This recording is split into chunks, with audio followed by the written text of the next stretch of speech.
আমি শুধু একটি কথা বলবো, বাংলাদেশে গত 1 বছর চাঁদাবাজি, সন্ত্রাসী, মাস্তানি এগুলো আসলে কোনো ব্যক্তি করে না, এগুলো ভূতে করেছে এবং ওই ধরটাও এখন ভূতে পেয়েছে। তো বাংলাদেশে আসলে কোনো, এটার নাম হলো ন্যাশনালিস্ট ভূত। এই ন্যাশনালিস্ট ভূতের অধীনে বাংলাদেশে চাঁদাবাজি হয়েছে, সন্ত্রাস হয়েছে এবং এই পর্যায়ে এসে যখন আমরা চাঁদাবাজদের, সন্ত্রাসের বিরুদ্ধে কথা বলি, সেগুলোর বিরুদ্ধে হলো হামলা না অনেক কিছু তারা করবে, কিন্তু আমরা ভীত নই। তবে এটার মধ্য দিয়ে আপনাদেরকে জানানো দিচ্ছি, আমরা এনসিপির পক্ষ থেকে বাংলাদেশে আজ থেকে সন্ত্রাস, চাঁদাবাজ, দুর্নীতির বিরুদ্ধে যুদ্ধ ঘোষণা করলাম। এবার সে যে বড় দল হোক, যত বড় হনু হোক, যত বড় সন্ত্রাস হোক, হয়তো তারা থাকবে বাংলাদেশে, চাঁদাবাজরা থাকবে, সন্ত্রাসীরা থাকবে, দুর্নীতিবাজরা থাকবে, অথবা আমরা বেঁচে থাকবো। বাংলাদেশের সত্য লড়াই হবে তাদের সাথে ইনশাআল্লাহ। আর কারণ প্রশ্ন থেকে আমার দুটো প্রশ্ন ছিল।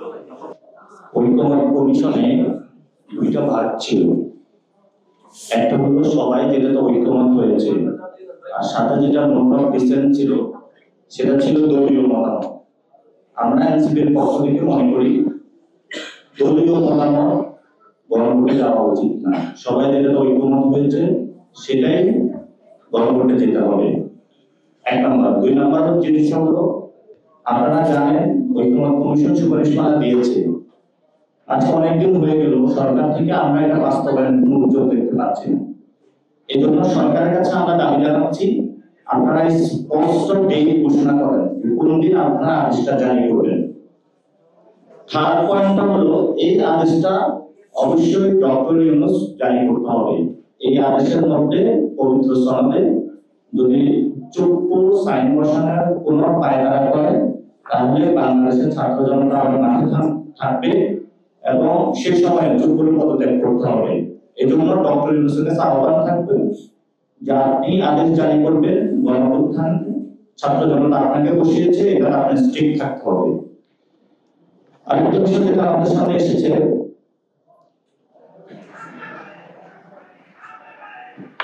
বর্তমানে আসনের লোক দেখিয়ে গণতন্ত্রের যে পথ সেটাকে রুদ্ধ করা হচ্ছে।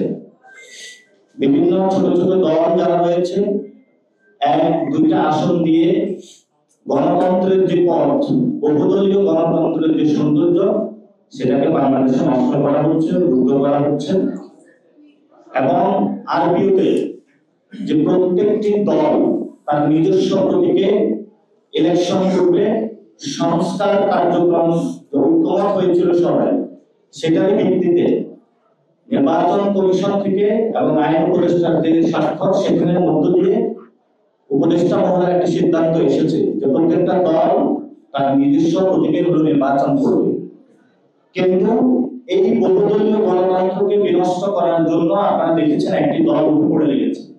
আমরা সেখানে বলি যে প্রত্যেকটা দলকে নিজস্ব প্রতীকে নির্বাচন করার জন্য তাদেরকে সুযোগ করে দিতে হবে এবং গণতন্ত্রের পক্ষে, গণতন্ত্রকে গলায় হত্যা করার জন্য যে প্রচেষ্টা চালানো হচ্ছে, আশা করি যে সরকার এবং সিভিল সোসাইটি, বাংলাদেশের যারা রাজনৈতিক বিজ্ঞজন রয়েছেন, তারা উদ্যোগ নেবেন, তারাই ওই প্রচেষ্টাকে ঠেকিয়ে দিবেন। যেটা আপিও হচ্ছে 20, যেটা অলরেডি এটা অনুমোদন হয়েছে, কিন্তু সেই জিনিসটা হলো সরকারের সাথে বার্গেন করে, সরকারকে প্রেসার ক্রিয়েট করে, পিছনের দল লাগিয়ে এই অনুচ্ছেদ যে 20 নম্বর আপিও রয়েছে সেটাকে পরিবর্তন করার জন্য একটা দল পায়তারা চালাচ্ছে। সেটা আমরা দেশবাসীর কাছে আহ্বান জানাচ্ছি যে যদি কোনো বড় দল, কোনো যদি ছোট দলের কাছে প্রতীক বিক্রি করে, আপনারা তাদেরকে ভোট দিবেন না। কারণ বাংলাদেশে আসনে বিক্রি করে বড় দলগুলা ছোট দলকে একীভূত করে নিয়ে বাংলাদেশে তারা নিজেদের রাজতন্ত্র কায়েম করতে চায়। আর আমরা আজকে যেটা বিএনপি তাদের আসন ঘোষণা করেছে, প্রথমত বিএনপির বিষয়ে আমাদের দুটি কথা। আমরা শুনতে পেয়েছি যে তারেক জিয়া দেশে আসছেন, আমরা তাকে বাংলাদেশে স্বাগত জানাই। যদি আরো আগে আসতেন তারা আরো ভালো হতো, এই জন্য উনি আসতেছেন, আমরা তাদেরকে স্বাগত জানাই। আসুন গণতন্ত্র চর্চা করি, একসাথে বসবো, নিজেদের মধ্যে আলোচনা করে সমাধান করবো। দ্বিতীয় বিষয় হলো গণতন্ত্রের আপসীন নেত্রী, যিনি গণতন্ত্রের জন্য লড়াই করতে বাংলাদেশের দীর্ঘদিন ধরে কারাবন্দী ছিলেন, উনি 2টা আসনে প্রতিদ্বন্দ্বিতা করতে যাচ্ছেন। আমরা ওনাকেও স্বাগত জানাই। এই 3টা আসনে তিনটা আসনে প্রতিদ্বন্দ্বিতা করতে যাচ্ছেন। তো উনি আসলে গণতন্ত্রের সৌন্দর্য।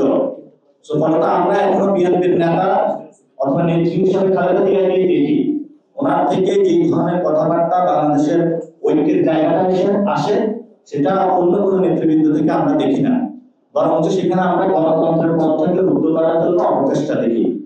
সেই জায়গা থেকে উনি প্রার্থী হয়েছেন, আমরা দল থেকে ওনাকে আমরা শুভেচ্ছা জানাচ্ছি। ওনার মাধ্যমে গণতন্ত্র আরো সুসংহত হবে, জুলাই অভ্যুত্থানের যে স্পিরিটটা রয়েছে সেটাই সুসংহত হবে।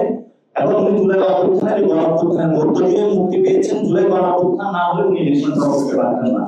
যেহেতু জুলাই গণ অভ্যুত্থানের ফসল হিসেবে উনি ইলেকশন করতে পারছেন, সেটাও আমাদের এই জুলাই গণ অভ্যুত্থানের যে সংস্কার সেটাকেও আমার অভিবাদন জানানো উচিত, আমরা ওনাকে স্বাগত জানাচ্ছি।